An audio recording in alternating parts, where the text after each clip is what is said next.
Good morning, everyone, and welcome to our Secondary Transition Network. I have an entourage of State Support 12 friends with me today, so we will get started with that. I would like to thank everyone. I would like to thank everyone for jumping on early for some secondary transition fun with all of us. If you haven't already done so and would like to sign in the chat with your name and the district or entity that you serve so that we all get to know everyone. And also you can change your name to reflect who you are on your Zoom account. I know some of you said that you were signed in on different names. So if you hover over that and the three little dots, you can rename yourself. If not, you told us in the chat who you are and we're good with that too. I would like to introduce myself since I'm new to all of you. My name is Lydia Brodigard and I am new to SST 12.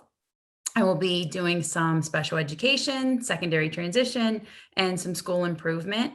And as the state team called, I had an entourage with me. I have them with me today. I'll let them introduce themselves when they're up, but we have Scott Eldridge, which is admitting all of you. We thank you, Scott, for helping with the technical stuff. We also have Sherry Lawrence, which is our new CTPD consultant, and we're going to tell you what all those letters mean in a little bit. We also have Holly Hall, who does special education and is helping me with some secondary transition. And Susan Larson is helping us today as well. She's going to talk to us a little bit about family engagement. And I believe that I also saw,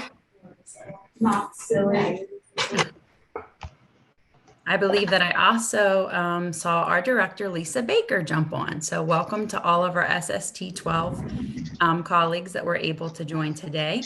And I also saw that Travis Stewart is on and Emily is on from OOD. So we're very pleased that you guys could take time to come meet with us.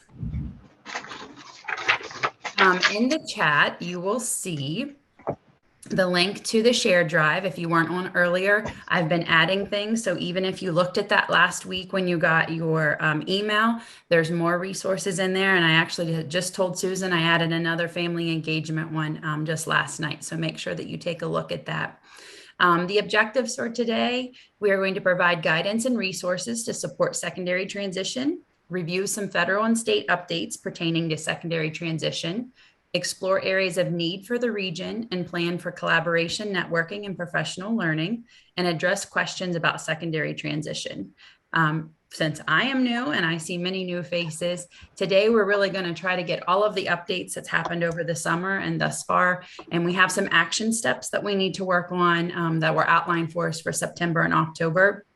And then at the end, I'm going to ask for your feedback about what we need to plan for as we shape the next two secondary transition network meetings. Hey, can you bring me?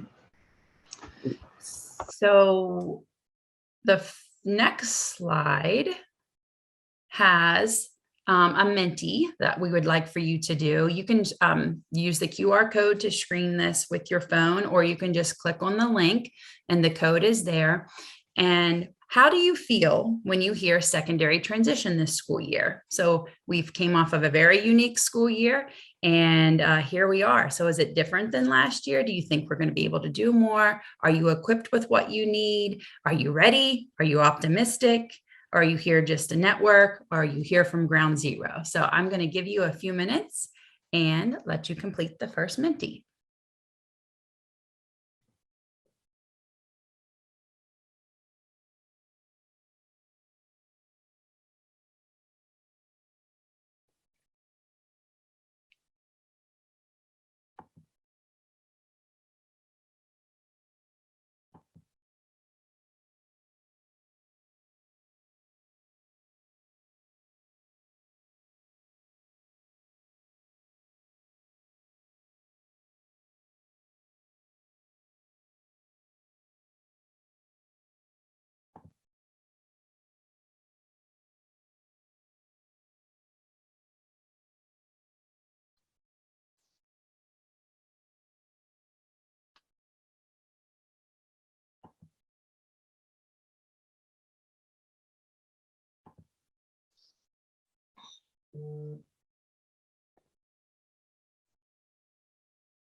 I think that I felt all of these things when I started in August. So I am relating to you, ready to learn, overwhelmed, optimistic, anxious, nervous, hopeful, stuck, ready to help the students, compliance, interested, excited, unsure, seeking, intrigued, resources.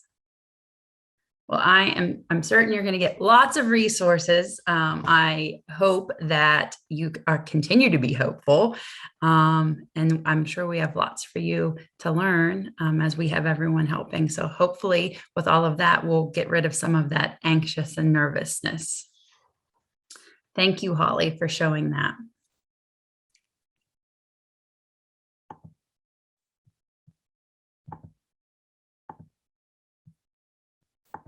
Before we move on, I do want to make sure we look in the shared folder because we try to make sure your shared folder looks like an actual folder if you were in person with us. So the first thing in there, which Cheryl wonderfully has numbered these for us, but the first thing would be the agenda, which I had embedded into the slide. So this is what we're going to go over today. We're going to review some universal supports for secondary transition, talk about our taxonomy and the goals that we have. We're going to talk about career technical planning district consultant, which is Sherry, which is all of those letters I told you we'd learn about later.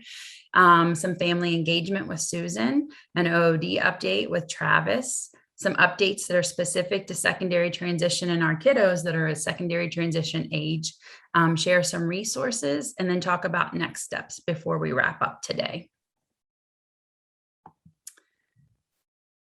Your PowerPoint's in here. We've added a few things, so I'll update that after today. And then the rest of the resources we'll be pulling from during the presentation. So I will be probably popping back over there for you. Okay, the first resource that I did want to give you today was just kind of to review what materials are out there. So for some of you that weren't sure where to begin or feel a little anxious, there are a few resources that are kind of at your fingertips that you can use at any time. The first one that I wanted to pull your attention to is the universal support materials. And if you were in yesterday's meeting, you already heard us say this. I did put the link in there. This takes you to the Ohio Department of Ed universal supports, and it goes through each of the areas for an ETR and an IEP. But of course, what we want to look at specifically for today are the secondary transition. It's split into two parts. Part one, when it's listed there, it gives you the link to the YouTube so that you can actually just let it play, listen along. They have the printable version of the PowerPoint, so you can take notes. And the one that I use the most, and I think most of us use the most, are the transcripts. Now, the transcripts are being updated. The work group submitted those last week. And if you were able to get on last Thursday with Chip McCain and Amy, they went over some of the universal support materials and how to access it. And these transcripts for secondary transition, we hope the updated ones will be up this month. There's nothing wrong with these. We just made some enhancements and some more clear language so that can guide you when you're working through secondary transition. The second one, and Scott and I had not done these in a while, and I guess it was very helpful. We spent some time this fall going over these. The secondary transition for students with disability models. You can access this off the Department of Ed site, and it tells you a little bit about what the modules will cover. You can access them on your Ohio ID account. You don't need to register, you just need to search for them, and then it'll add it to your account. So you don't have to wait for approval like some of those other LMS modules.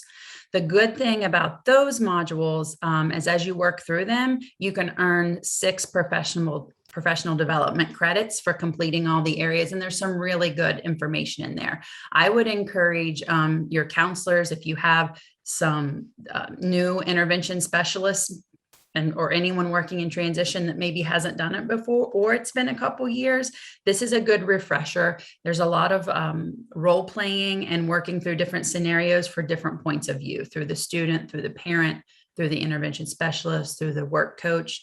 So that gives you a good understanding of transition and also some ideas of what to do, some problem solving. So that is another excellent resource. The third thing that I wanted to share was the Innovate Strategies Grant Lifebinder. If you do not have access to this, please let me know. I would say send me an email and I'll make sure you have my email if you don't, so that I can get you added to it. The Innovated Lifebinder has information that's collected from various entities, as you can see. And when we talk about our goals for each month, many of them will come right from this heading. So if we're going to work on program structure, which is what we're hoping to look at in October, it'll have a list of who all has had input in program structure, and then oh, that's a lot. and then it'll have the different resources that entity has created. So it's a very good resource. So make sure that you are on the Lifebinder. And new to our SST 12 is our secondary transition newsletter. And I am going to pull it up just because I want to make sure that you all have it. If you did not get it in the mail, in your email, we tried to send it out in a group. Make sure, again, you let me know and we'll get you on the list. Each month, Sherry and I will work to get these out for you. We already have the information for October, but since we got a late start to September, we want to make sure you guys had a chance to look at this. It'll be a 2-page like information blast. There'll be something that's in the monthly spotlight. And as you can see for September, it was those secondary transition models that are on the LMS or in your Ohio ID. And it will give a brief overview of that and why we're looking at that. And then the Career Tech Corner, Sherry will put some information in that's specific to career and technical pathways. And then any important updates, which many of these we're going to go over today, but a little more in detail than what's listed here. So House Bill 110 has a lot of information and a lot of updates that will affect our kiddos that are of secondary transition age. So this kind of like pulls out the exact pages and gives you a little more information. And then the ACT Streamline, which is very exciting. We're going to talk about that in a minute.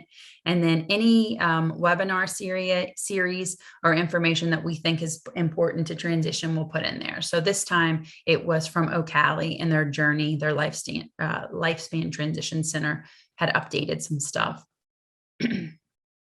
And then Sherry put in a little extra. And then, of course, any of the meetings that we have scheduled within the month or early on in the month that has to do with secondary transition or CTE, we'll make sure that they have those. So you'll get those each month. So I hope that is a useful resource for you. So let's take a minute and look at the taxonomy for transition programming. So as I said, each month we are going to have different action points and areas that we want to focus in to make sure that we're meeting the needs of our students and we're really working through the taxonomy. So for September, you'll see that the first goal for us is to look at our student-focused planning. So we're really going to be looking at that IEP development, student participation, and planning strategies. So that's why we thought that it was important to make sure that the modules were highlighted and also the universal support, so that we're looking to make sure that we have all of the right elements when we are doing that IEP development, when we're pulling information from the ETR, when we're making sure that we are using student participation and we're getting those pins answered and planning accordingly.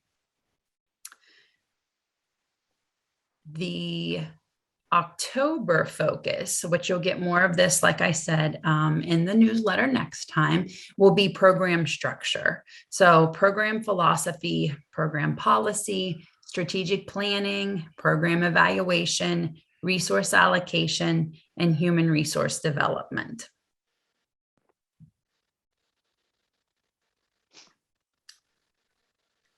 So with that being said, I would like to introduce the first key component and pillar of our secondary transition, which is Sherry Lawrence. She is our career technical planning district consultant. And I just want to tell you how lucky we are to have her. Last year and in previous years in Ohio, there were only 4 CTPDs. So we shared one with many districts. And this year, we were lucky enough that the state has doubled that. I believe now we're up to 8 CTPDs, and we get to house Miss Sherry in our SST 12. She does share some time with 16, but we've been utilizing her and making sure that she's getting out not only to the career and technical centers, but also to the high school so that we can really look at that transitional planning. So I will turn it over to you, Miss Sherry. Thank you, Lydia. Good morning, everyone.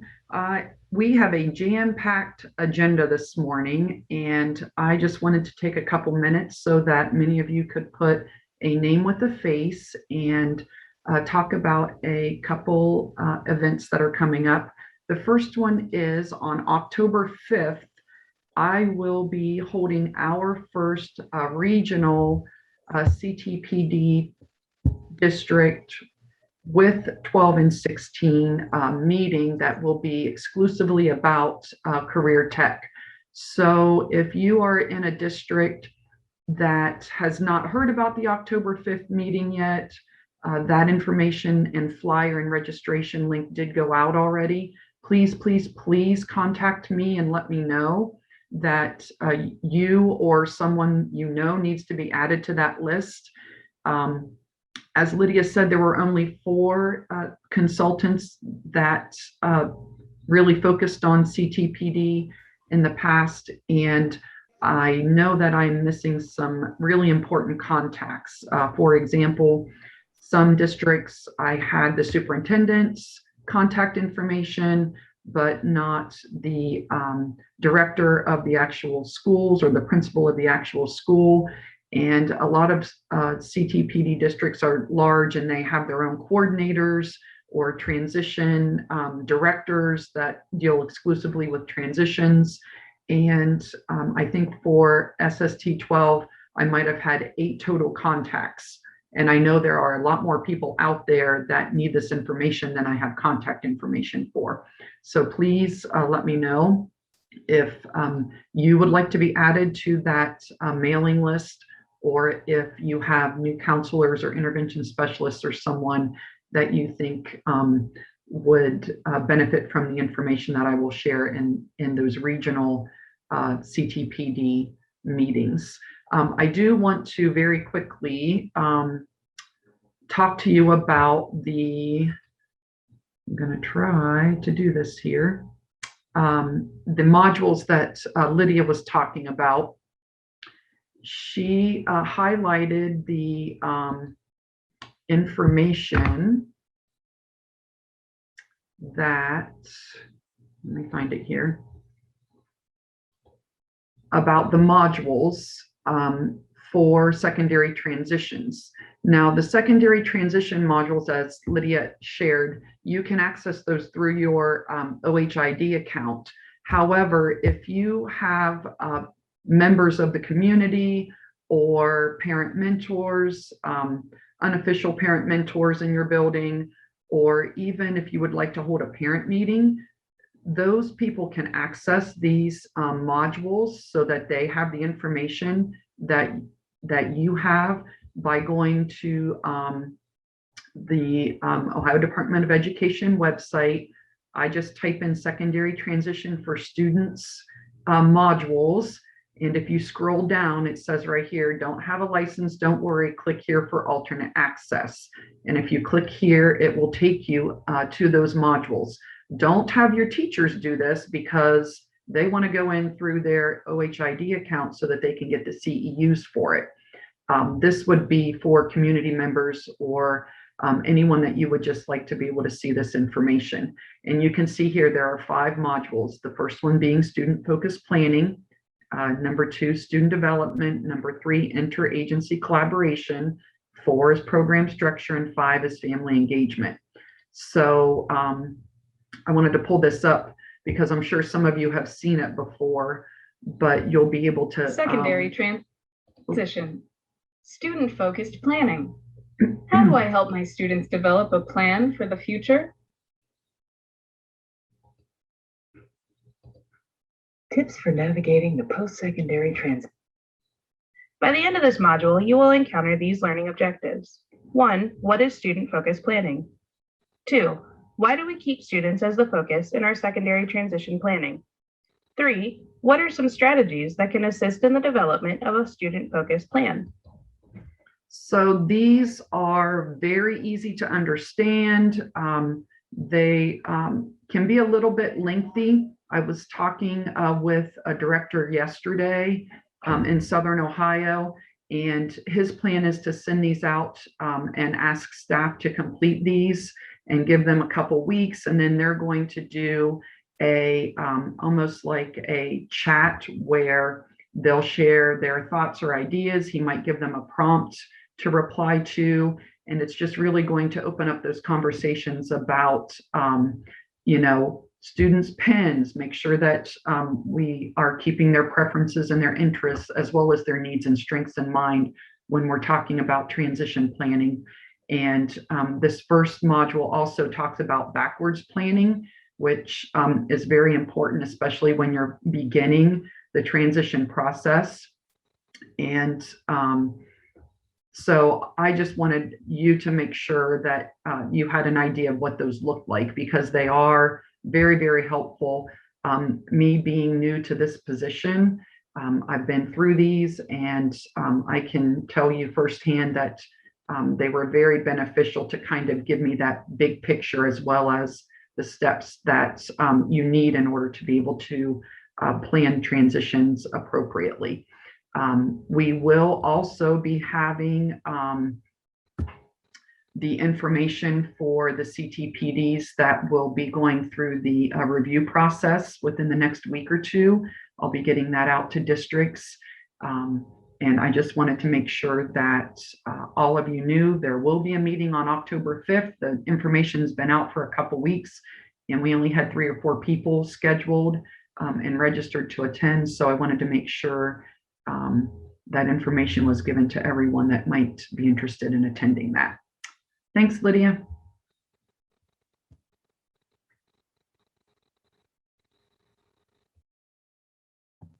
Thank you, Sherry. Next, to help us move forward in the taxonomy will be family engagement. So Susan Larson is going to give us a sneak peek about some family engagement resources that she has to share. And while she's doing, getting ready to do that, I did add just last night in our shared folder, there is a resource titled "It Starts with Families." And it is a 5-page pamphlet from Employment First that talks about, gives a little bit of information about families and planning and their role and the impact of the process and how we address challenges. So that is a really good 5-page handout that's good to give to your families, and it is in your shared folder. So I will let Miss Susan take it away. All right, thank you, Lydia. As Lydia mentioned, for those of you I don't know, which is probably most of you, I'm Susan Larson, and I am the Family Engagement Consultant for SST 12. And wanted to, we're gonna, I think, repeat several things, but we also have a regional family engagement network, and our first meeting is going to be November 9th. It was scheduled for earlier in the year, so if you were looking for that, we kind of postponed it since we were doing a little bit of transition ourselves. And we'll have one this fall, and then we'll also schedule another one in the spring. I've also been spending some time touching base with resources out in the region. Many of you hopefully are aware that each educational service center now has a parent and community liaison position in their agencies. So if you weren't aware of that, touch base with those. I can provide a list of those also that we could put in the folder, Lydia, if we want to do that. And also, I was able to attend the East Central Region's Parent Mentor Group meeting just last week, so got to meet that group. I'm sure there are other resources in the region. If you are aware of a group or personnel that meet, I would love to know about that and touch base with them. So feel free to let Lydia or email me direct. That would be great. Also wanted to quickly be sure that everyone is aware of Ohio State University's Family Engagement Network resource that is out there. And just to break up a little bit this morning, I've got a short video clip to play. So let's watch. At the Ohio Statewide Family Engagement Center, we know that Ohio's children succeed when families, schools, and communities work together. Helping our kids succeed is like working at NASA's Mission Control.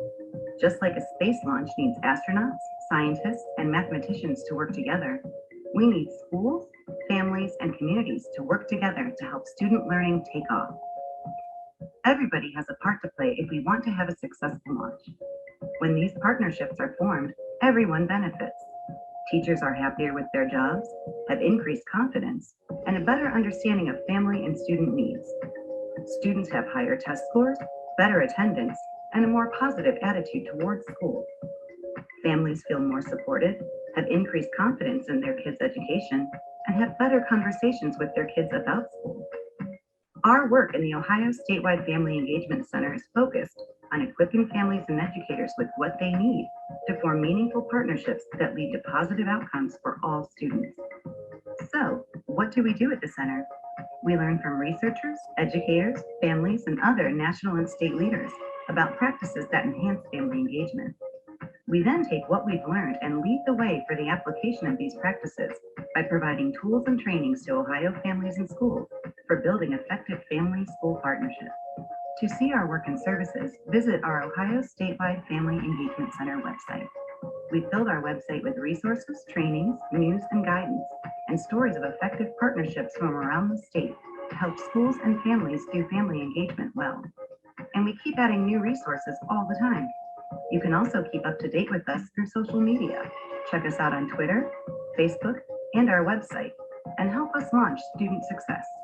Get ready for liftoff. Okay. So one resource that I did, Statewide Family Engagement Center.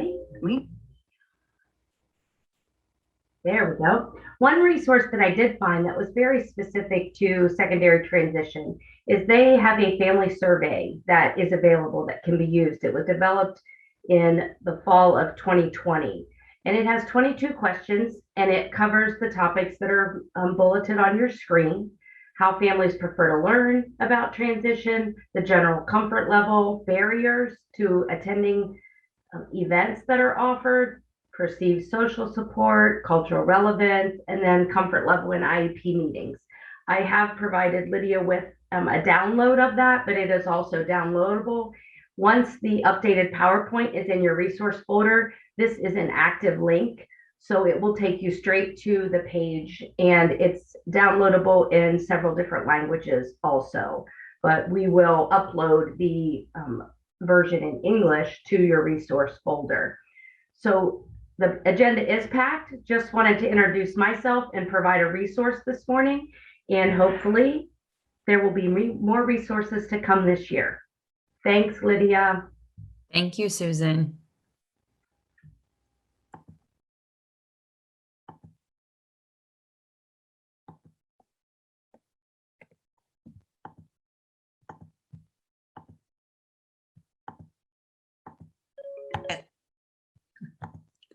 All right. So another pillar in our taxonomy is our interagency collaboration. And when we talk about the OLTS in a little bit, we're going to talk about the involvement of voc rehab and specifically our opportunities for Ohioans with disabilities. So I would like to welcome Travis Stewart, which is a supervisor for our region, to give us a little update and just to make sure that you all are aware of who Travis is and what OOD can do for you.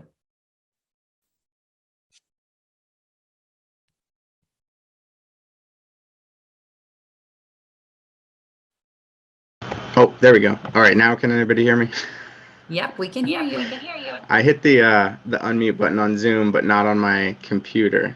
So that was that. And hopefully my webcam is working. I had to enable it through the Chrome browser, but yeah. So I'm Travis, like Lydia said, from OOD, and hopefully some of you guys are catching on to what we can do and how we can help in your schools. I've heard feedback from some of the teachers and intervention specialists that we work with in our area that we can be extremely helpful in some of that development of the IPE process, IEP. So we have our own IPE, which is Individualized Plan for Employment. And then of course there's your guys's what's the Individual Education Plan. So, we have a lot of lingo here, but we can really get involved with some of that prep for the work world kind of stuff. And that's how we try to present ourselves, so that it's easier for you guys to remember that, if the discussion of work comes up with one of your students that has a disability, you can bring us to the table whenever you feel like it. It doesn't even have to be an official referral. You can just say, hey, we partner with some people who are good at, prepping youth for starting to look into the world of work. Let's bring OOD on board. And so if you ever think that, but you're not quite sure who to contact, you're welcome to reach out to me. Lydia has my contact info, or she could send it out after this if anyone needs it. But a supervisor like myself can really help navigate who you're supposed to be contacting, what kind of counselor comes to your school, is assigned to your region, that kind of stuff if you're unsure. But hopefully you guys may know, who your assigned counselor is. And if that's the case, a couple of the updates I have for you guys is that our return to the office plan has been kind of tweaked recently. So we were having counselors in our field offices and, pretty much back to normal as of late July. And now we're back down to a 1 day per week minimum. So our counselors are only in the office 1 day per week. But what I wanted to make clear is that even with that slowdown on our staff returning to offices, we're still able to be out in the community as much as you guys would like us to be. So if you're at a school and you used to have an OOD counselor come visit you, once in a while, or kind of maintain regular office hours, and you're wanting that to happen again, maybe you haven't seen them in a while, that's understandable, but that can happen again. So feel free to reach out to your counselor if you know who they are, and start saying, hey, is there, can you pop in once every couple of weeks, or whatever it may be, whatever your kind of former arrangement was. We can do that again, where we can go out into the community as much as we need to. And with that said, also with PREETs, hopefully do a quick reminder of what PREETs are. Those are the pre-employment transition services that we offer here at OOD. And again, that's a really neat group of services that don't require an individual to be eligible in our program all the way. We operate with that off of what we call potentially eligible. So as long as you guys as the school, as the host school, can show us that they're on an IEP or haven't, ETR, some kind of documentation that there's a disability related services being provided by you guys, we can do what's called making them potentially eligible, and then we can provide those PREET services. And one of them has been extended, and that's a new development just in the past few weeks, and that's the instruction and self-advocacy. So it's the first of the 5 PREET services, and now a counselor can authorize that. Typically, the maximum was 40 units of service, or 4 hours, and now that's been raised to 8. So we can offer basically twice as many hours for that instruction and self-advocacy, which is a great kind of dip your toe into the OOD services. The counselor arranges for a vendor to come out and work with the students in the school, or if it's easier to make it off-site, sometimes they can arrange to do it in libraries, or if the vendor actually has office space somewhere, they can do it there. Like I know in this area in our Region 12, Cedar Ridge often has some multiple places they can meet. And so, if they're the ones providing the pre-ed service, that can all take place there. And then lastly, I was chatting with Emily, and she has a little reminder that she wanted to give. So Emily, you want to pop on real quick? So I'm Emily Kukeda. I'm an OD counselor, and I cover schools in Tuscarawas, Carroll, and Jefferson counties, as well as there's also another counselor, Helen Fortson, who some of you might be familiar with as well. She covers the schools that I don't cover. But basically, when you're wanting to invite an OD counselor to a meeting, we can really come to anything that you want us to. For me, I go to a lot of IEP meetings, and like Travis said, even if you're not sure about making a referral, it's good to have us at the table just so that we can share information with the families so that they can make the decision for themselves if they would like to attend or if they would like to open a case or access the pre-employment transition services. I know I've also done informational meetings at schools, attended transition fairs, really whatever meetings you're having with these students, we can attend. I know the past few weeks, I've kind of made my rounds at a lot of my schools, but we're also able to still attend virtually if that is the preference of the school. So we're really flexible and really we're here for whatever you need us to be here for. So that was about all that I had. Thank you. Thank you, Travis and Emily. Before we move on, if anyone has questions for Travis and Emily, now would be a good time. I know I'm not sure that they can stay the whole time. They are welcome to. But Travis, maybe we have a lot of new people that are in new roles. So if you do have that list of counselors and who services what area, that might be a good resource if you can give that to me and I can put it in the shared folder for them. And then maybe could you just talk a minute at like what age do you recommend that OOD be involved? Like when do we start making sure that you guys are at the table, that you're invited to these meetings? Sure. Yeah, I can address both those real quick. Real quick, as far as the assignments of schools and where counselors are, we may have lists out there, but to be honest, it's always kind of moving. We have I've had 3 employees retire just in the last 4 months.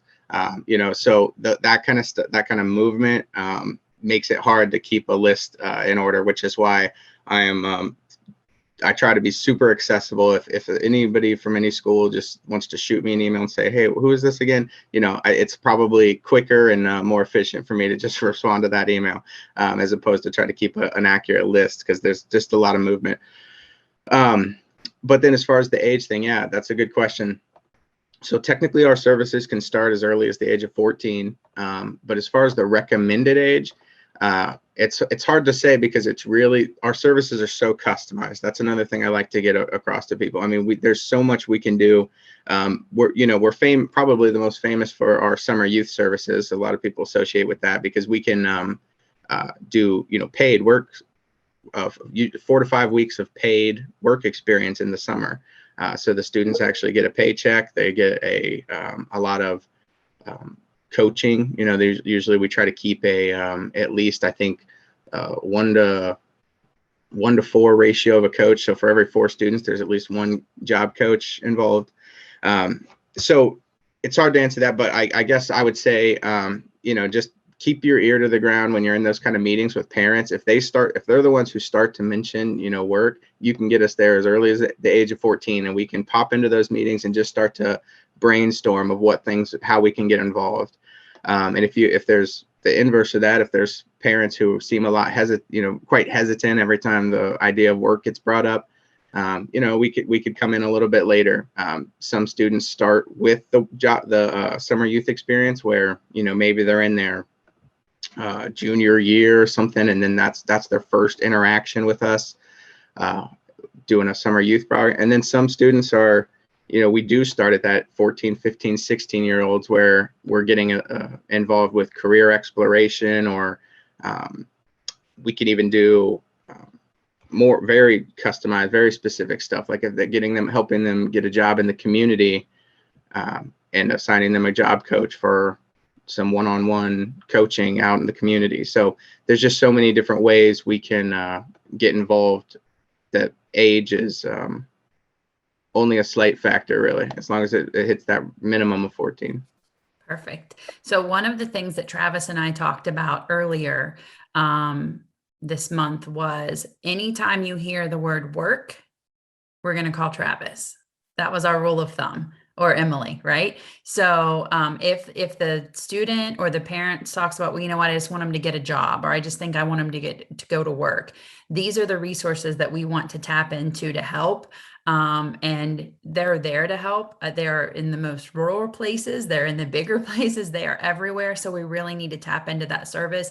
And that kind of is reflectant of the results of the Ohio Longitudinal Transition Study, which we're going to talk about here in a minute. So I will just give you guys a minute now. If anyone has questions, not only for Travis and Emily from OOD, but if you have questions for Susan about family engagement or resources, or to Sherry for the CTPD resources, I will give you a couple minutes here. You guys can unmute or put it in the chat, and we'll answer those questions before we move on to more updates. And hi, Karen. I'm glad you got to jump on after your meeting. Thank you. It's been a crazy morning. I was hoping to come on earlier, and then I had a phone call, so my apology. That is okay. We still have lots of resources in your folder, but I just wanted to say hi since I knew you were coming in late. Good She had to start you. an extra early morning meeting, so that wasn't fun. Okay. Does anyone have questions for Sherry, Susan, Travis, or Emily? Holly, how are we doing in the chat? I can't see it when I'm presenting. So if there's anything in there we need to address.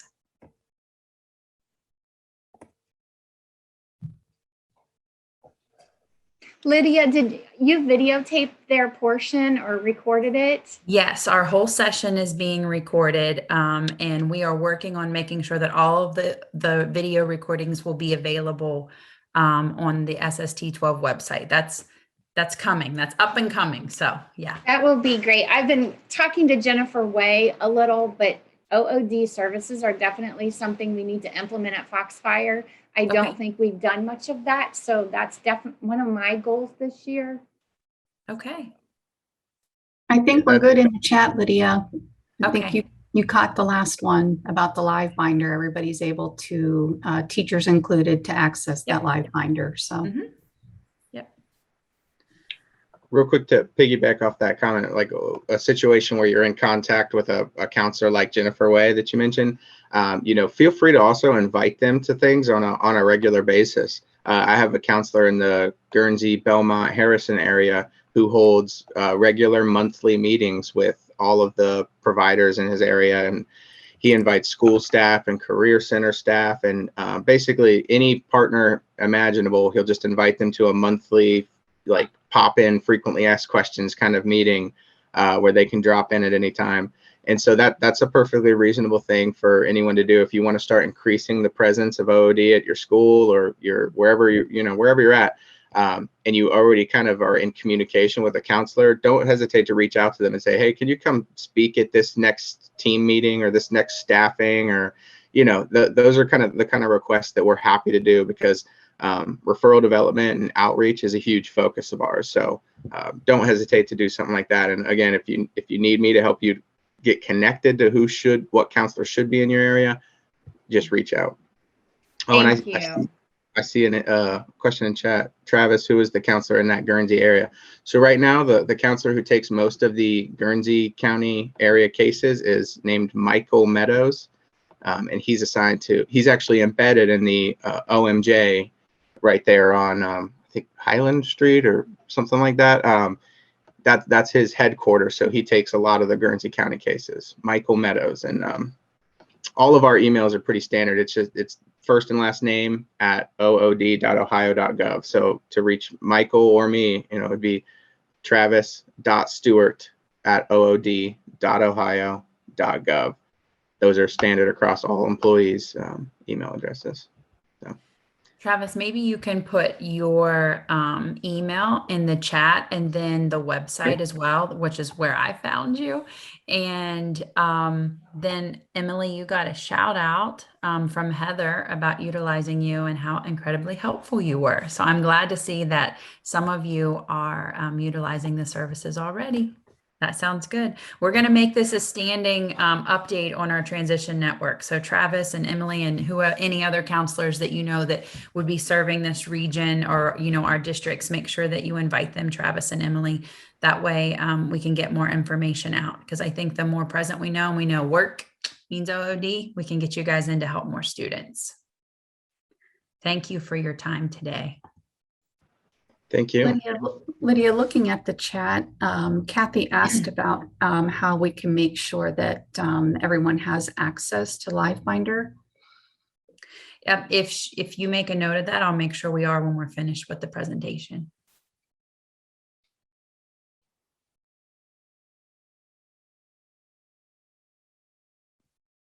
Okay. All right. We will move along. So speaking of all of these data and talking about how all this ties together, fortunately enough, the Ohio's Longitudinal Transition Study that I know Georgia did a lot of work on trying to make sure districts had their information in. Everything was submitted. The last day to submit for our area, or for this year, I should say, was August 31st. Follow-ups, our participation rate was at 94.55%.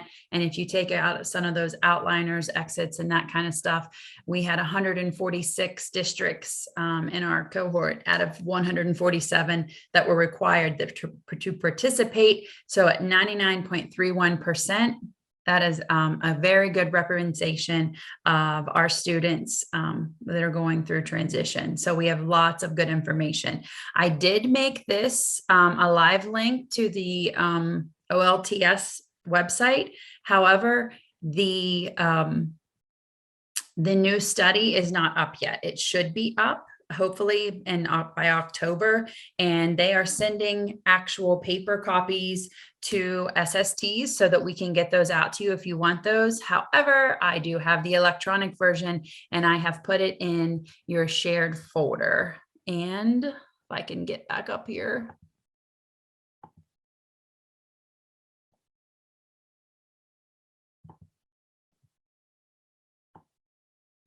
There we go. Got too much stuff open.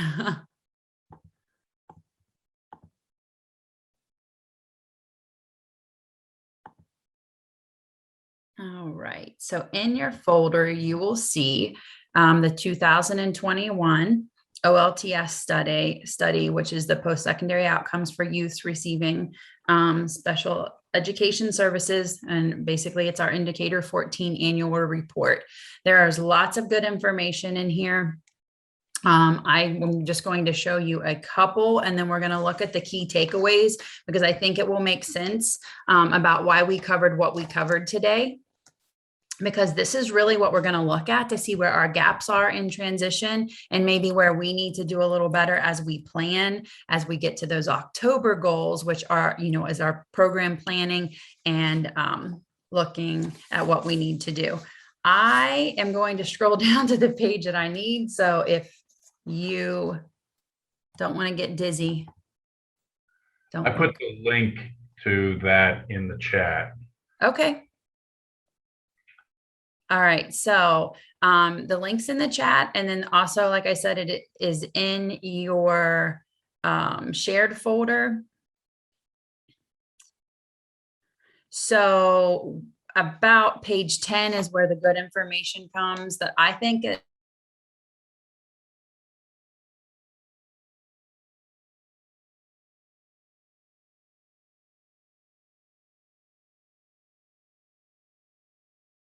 I also think when we look at this, we have to think about equity. There's so much going on that we are trying to, I'm going to turn my video off just so that perhaps I won't lag for you guys. When we think about how we're helping all students, and especially our students with IEPs, 504s that may be transitioning, I think this was a little alarming to me, that the red is who didn't pass and the blue is who passed. And while I'm glad that the blue is higher in all areas, there is still it's so close. It's almost, 50-50 about who's passing and who's not passing. So that's definitely something that we need to work on, which we're going to get to in a few slides when we talk about House Bill 110 and some of the new requirements. There are lots and lots of graphs on here, and we could go into that. That might be another session, another time, or I could spend the rest of our hour together talking about this. So I'm going to skip ahead, and we're going to look at just, sorry guys, just the key takeaways, key findings, I guess I should say. So the first one for the key finding is that over the recent decade, the highest engagement rate of 86.3 was reported by Exeter's and the 2019 cohort. So the fact that our engagement is up is awesome. That means that we are talking to them more, we are getting engaged more, we are making sure that we have all those team players together. The second key finding is the percentage of this 2019 Exeter's accessing college is consistent with rates reported for previous Exeter's, but is lower than the national college enrollment rate reported by the same year. So while we are consistent on how many are going to post-secondary, it's still below the average compared to other states. The third key finding is that Exeter's identified as Black or African American were 1.3 times more likely than peers who identified as white to enroll into the 2 or 4 year colleges. So this is actually one of those things that that is a good statistic. Even though it's lower, it's still good that we're seeing that some of our minority populations which we have been striving to close the gap and make sure we have equity in are actually moving ahead and are accessing that at a higher rate. So that is a positive that we need to look at. The fourth key finding is that Exeter's with autism were more likely to enroll in 2 and 4 year colleges than Exeter's with a specific learning disability. Yet the participation in college preparatory experiences for Exeter's with autism was significantly less than experiences reported by the Exeter's with specific learning disability. That's alarming to me. So that's one of those areas that we really need to look at equity. We need to look that we're helping all students. When we think about the areas of exceptionality, our students with a specific learning disability, we're giving them the opportunities to learn about employment in college, but they are actually accessing it much lower, even than the population that's quite a bit smaller of students who have autism. Exeter's who identified as Hispanic or Latino reported the highest post-school employment engagement at 69.9%. I think 69.9% is awesome anyway. I mean, that's a good stat. That's a good one. Another positive, I should say. And then the last key finding that they listed were that agency supports, and this is where I said Travis and Emily were coming in, agency supports such as vocational rehabilitation or developmental disability services, which help find employment, were underutilized or reported as not needed by the sample Exeter's. So we just heard what wonderful things that OOD can do, whether it's helping them get placed with a paid position, if it's helping them get placed with a job coach to help with those skills. I don't know that it's not needed. I definitely think that the first area that they said underutilized is what we're looking at. So another reason when we hear work, when we hear that their goal may be to work and maybe not go to a 2 year or 4 year college or a vocational program, that's when we really, really have to make sure that we have OOD involved so that we can help build that up. So we'll do some more discussion about this at a later time. But like I said, it's 29, I think, pages. It is in your drive. It is not online yet. But if you want to take a look at that and dive in to some of the report and a little bit more of the narrative around some of the graphs, there's good information that can help us plan and look at exactly what we do need to do for our students.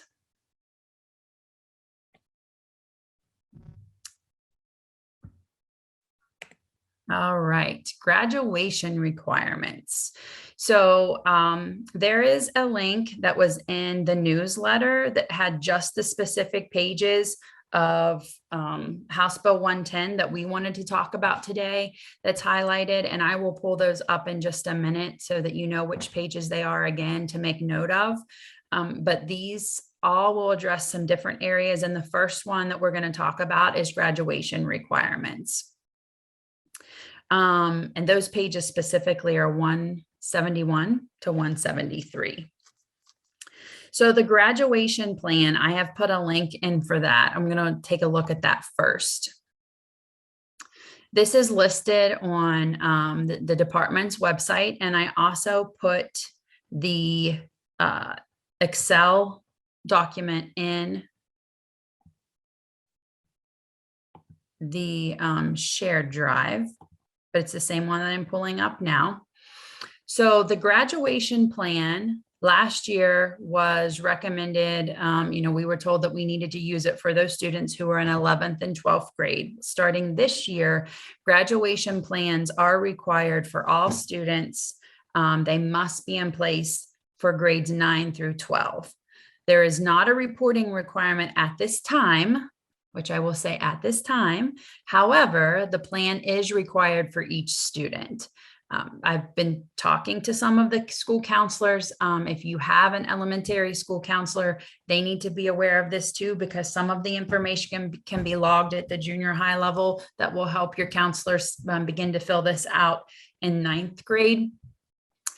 We did ask those who are in charge of the graduation at the department, and there is a decision framework that's in the works, which should help make some of these determinations. And it's to be released in the 3rd quarter, which will be somewhere between January and March. So when the guidance for that decision framework is available, we'll make sure that we pass it along. But for this, you don't have to use this graduation plan template. This is just the example. I know several districts have decided just to use this and make a different sheet for each of their students and then print them off when they need to share them with teachers or intervention specialists, transition, whoever needs to see it. But it does go through the career focused areas, work-based planning. It has the Ohioans job readiness seal, and if they took work keys, military enlistment, if they took any credit plus, so CCP classes. And then it has the state defined diploma seals and then locally defined diploma seals. And if their seals are acquired and when they were completed, and there's more information. So this is a pretty handy document. If you make your own, that's fine. I would just try to make sure that all of the basic information that they have on their template is also included.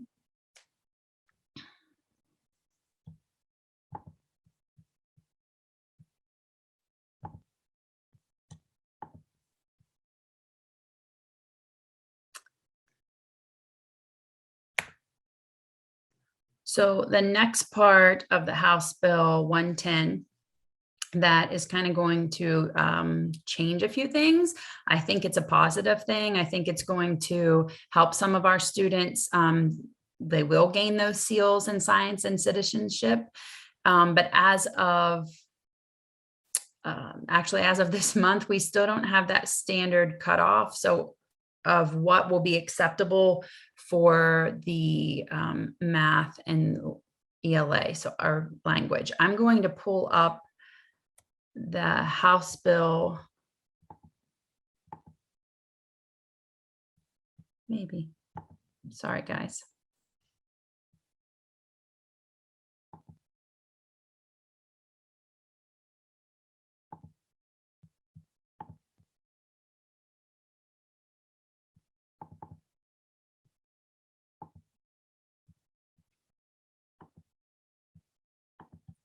One second.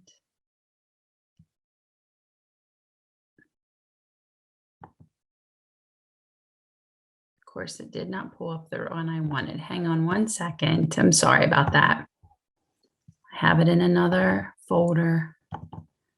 All right. Of course, it's not the right one.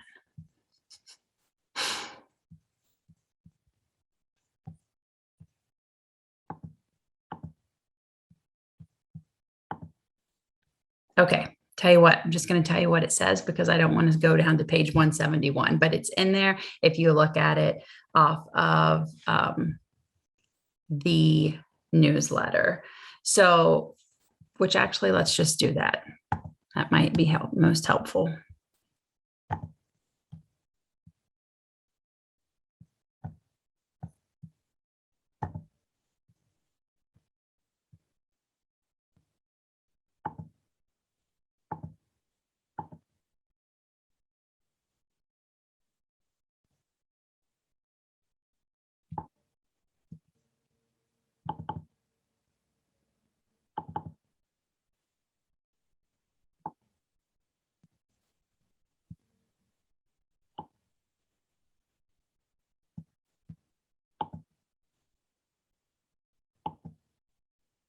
Oh my goodness. Okay, I'm striking out on this.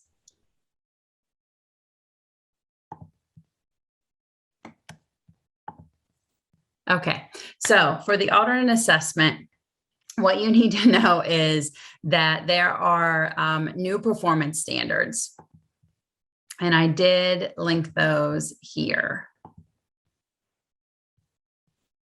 The performance standards, if you don't have these were released in July, and we want to look at the new areas of proficiency in those areas. So what the House Bill 110 was saying was that if a student is going to take the end of course exams, they have to, before it was the end of it was the course grade.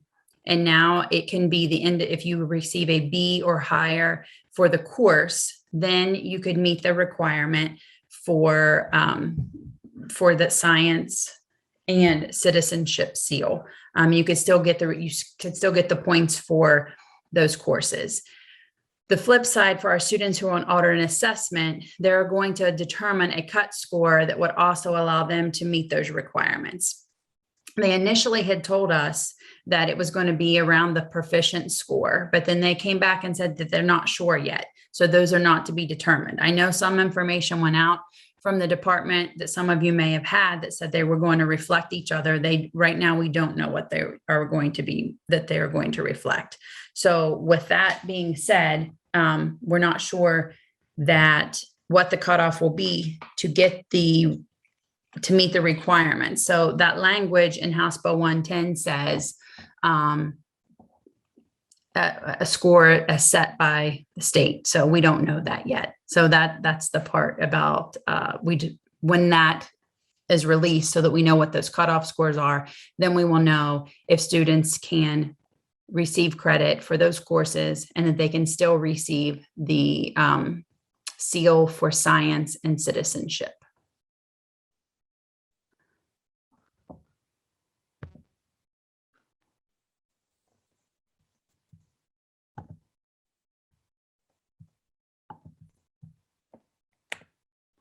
The next part of House Bill 110, that we now have a clear definition on how and when a student can be eligible for exemption and excusal for consequences.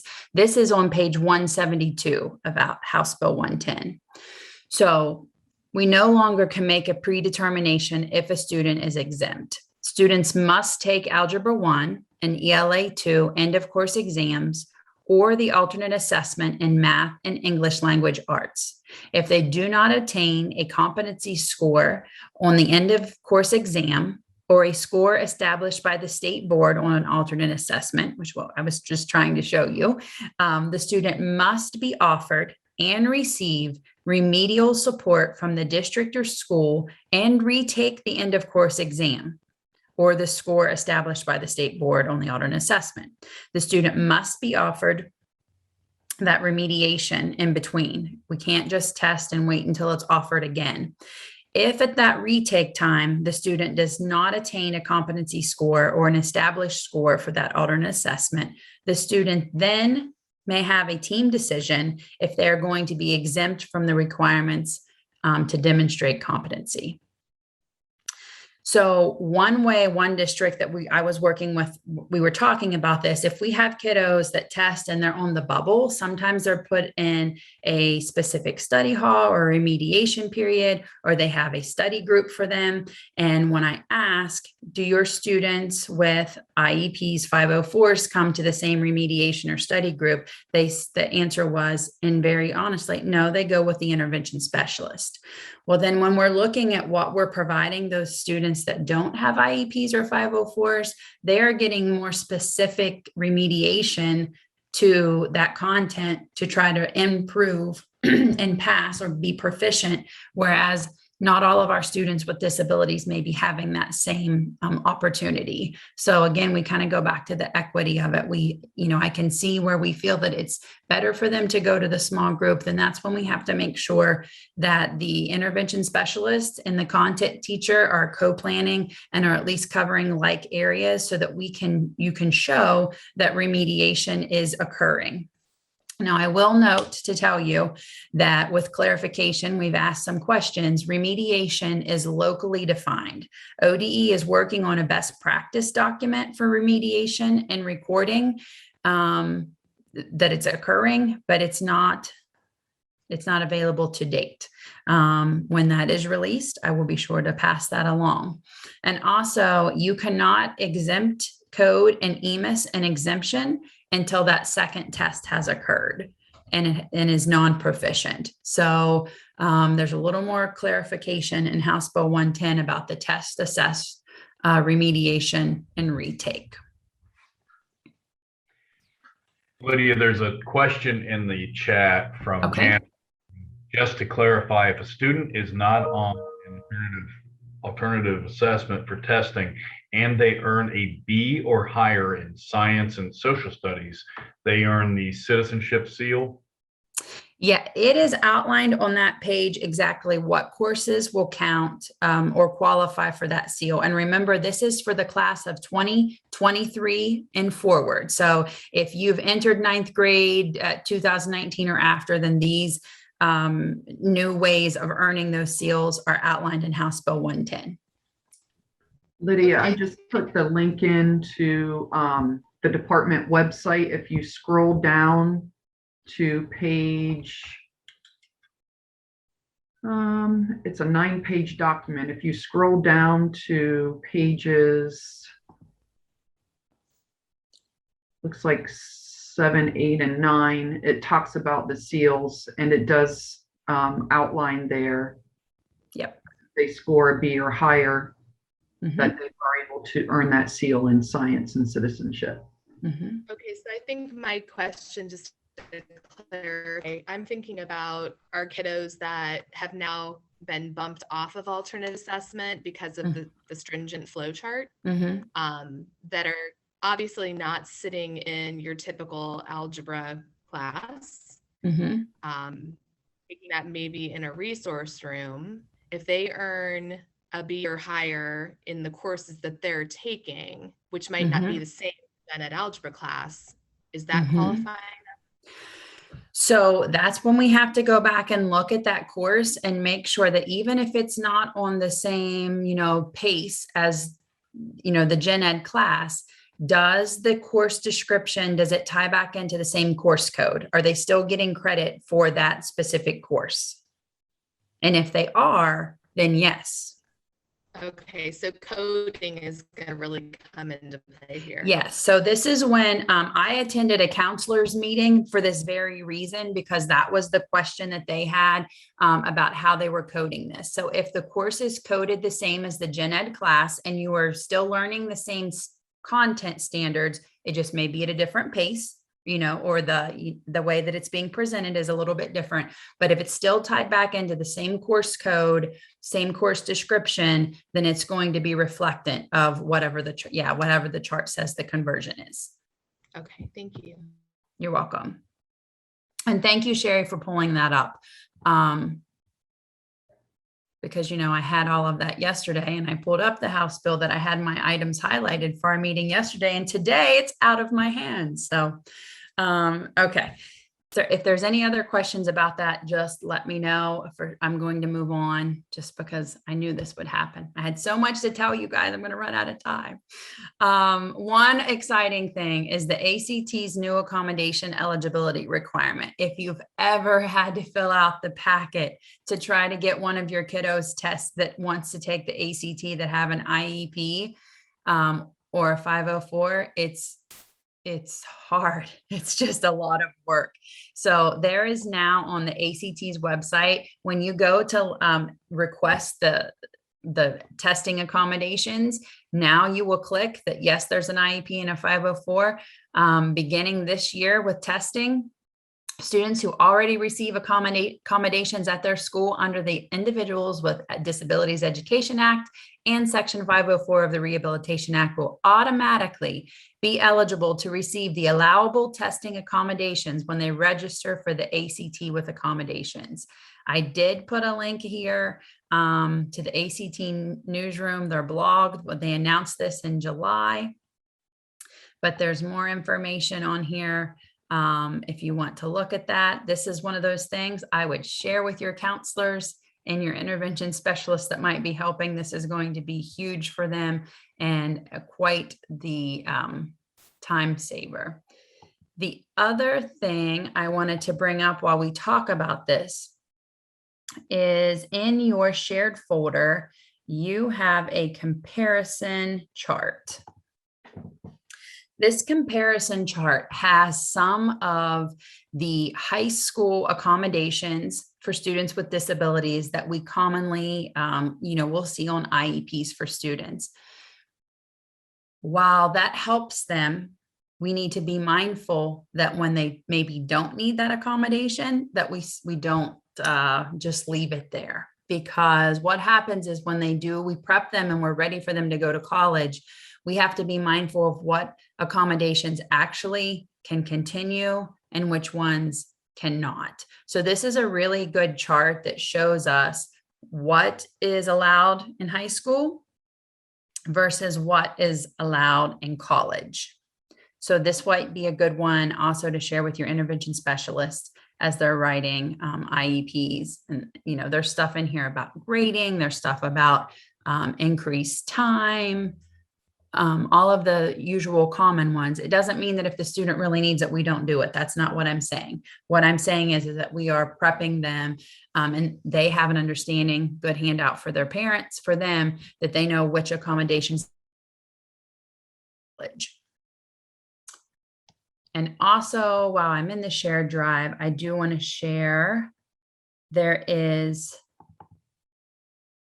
a document that has apps that will help with secondary transition activities and planning.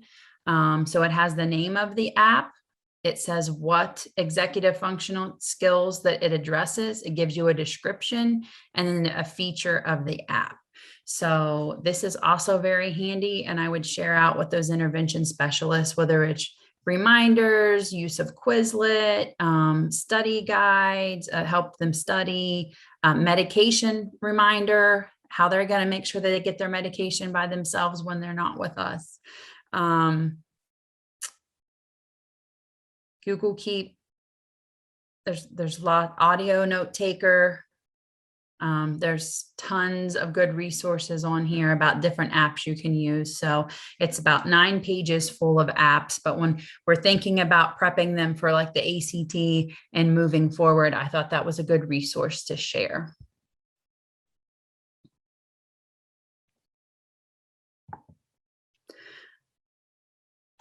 go. I went a little too fast. Hang on. There we go. So some other important opportunities I wanted to highlight was Ocali. So again, this year, Ocali is online. So it's OcaliCon Online, which is November 16th through 19th. And I did put a link in here. If you are wondering which ones will help you, Amy has put together a list of the sessions that are specific to secondary transition. So this will be updated as we get more information on the sessions. But for each day, she has put in which ones would be good for secondary transition or someone working in transition to attend and get more information. So these are the ones that we highlighted. So if anyone has questions about what they might want to go to if they're going to a CaliCon Online, these are the ones that we can look at. Also on Ocali, the Take Fives are back. The Take Five webinars. There should be some new ones coming up. There's one about the age appropriate transition assessment, community collaboration, a lot of the same things you hear us talk about today, evidence-based practices. So all of these would be good Take Five webinars. They've even added some mental health ones in there, which I'm super excited about, and some self-advocacy. So these go right along with what our action steps are for the month as far as student involvement and then program planning. So those resources are there for you.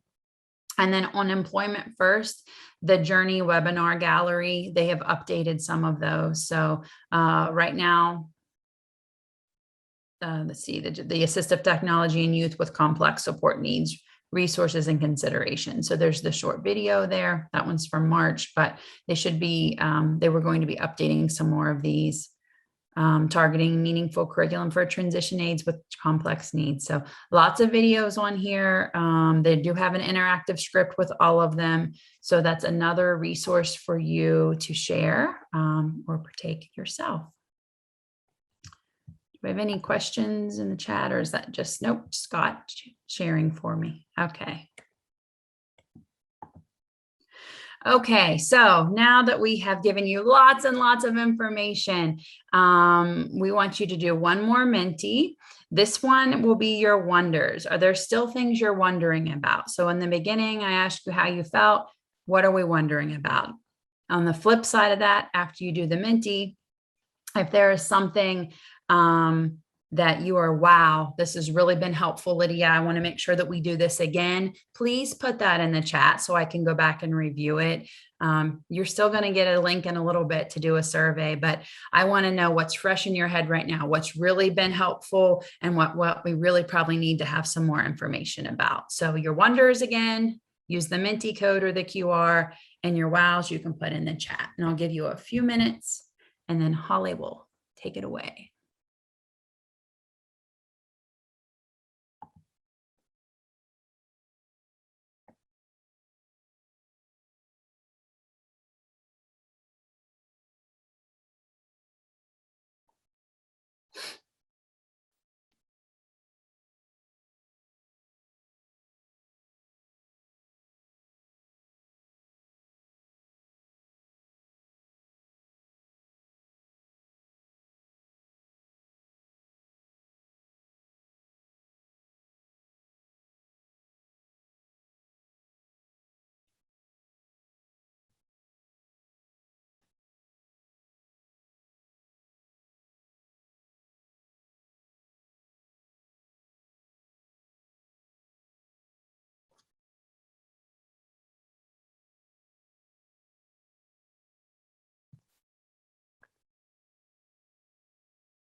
Understanding the seals for sure. I will pull out the exact, I'm just going to copy and paste it into an email and have Cheryl send it out so that you have exactly those pages again, so that you understand. And as we get more information, we will let you know. Just remember that's for the class of 2023 and on, about the seals.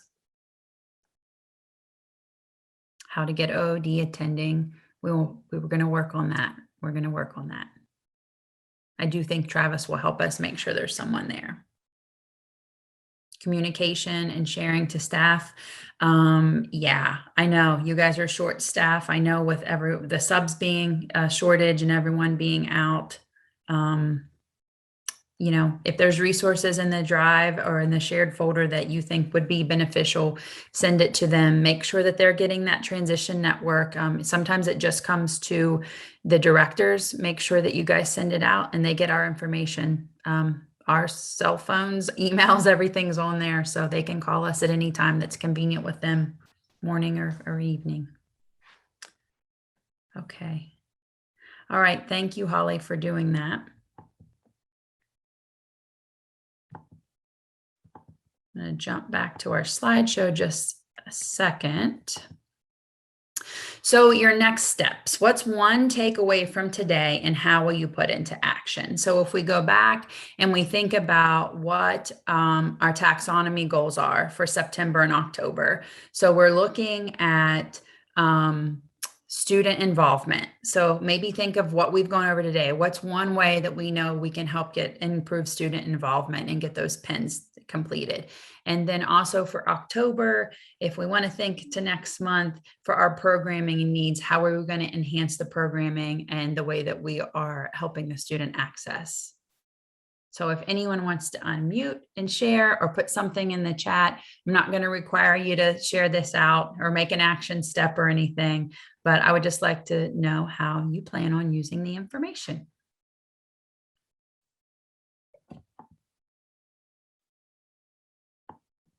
Any brave soul.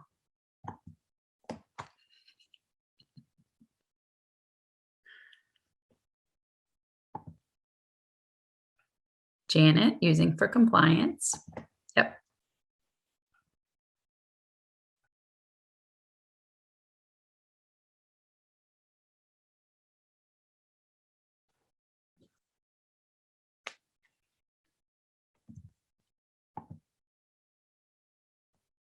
Using the updates for our admin meeting on Thursday. Very good, Jamie. Resources for families, definitely, Emily. I hope that there are lots that can be helpful for them or we can tailor that for them. Family engagement, absolutely. Yes, Christina, that's a good idea. I've had a couple meetings with school counselors to go over that. Again, I used those pages in House Bill 110. About 171 to 173, and then specifically that document that's on the website that Sherry had put in the chat, just so that we can guide those. One thing I told the counselors, I just kept reminding them, is it says on House Bill, like the second paragraph, you know, it is specific to students that entered after 2019. So it's class of 2023 and beyond. So we're not springing anything onto them that they have to learn right now. Okay, good, Karen. Yep, share away. That's why we give them to you. All right, so just some dates to remember as we move forward.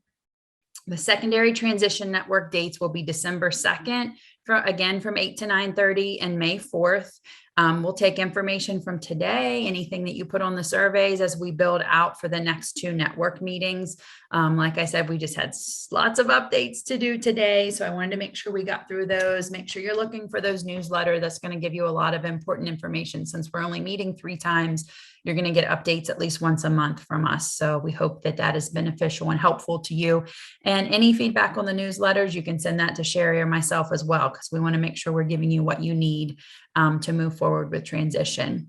And also the special education directors network dates, I put those on there as well. Holly and I are working on those now. So we will have a network meeting on October 5th from 12:30 to 3:30, February 1st from 8:30 to 11:30, and then May 5th, we switch to 9 to 3. That's an all-day one. So you can find all of those on the SST12 website. And if you go to our calendar, you will be able to see exactly when they are and when to register. Those are updated about 6 weeks out in advance. So if you don't see the date on the calendar yet, just keep checking back. Contacts for today, I put our email addresses in, of course, for myself and Scott and Holly and Sherry. And Susan's is the same. Susan's is susan.larson at mvesc.org if you need some of that family engagement. Make sure you're following us on our social media. We've got Twitter, Facebook, and of course our website for SST12. And that is all I have. So if you guys have questions or comments, feel free to put them in the chat, unmute. I will hang around for a few minutes. It is 9:27. We've got 3 minutes to spare. I can't even believe it. So there's a QR code, or you can click on the forms for the link. Once you complete your survey, you will receive your certificate for attending today. So I thank you all. Thanks for being patient as I couldn't find, I didn't want to scroll through the 170 some page document. So I appreciate you. I'm here to help. And if you guys have any questions, we'll be here. Thank you so much and have a wonderful week.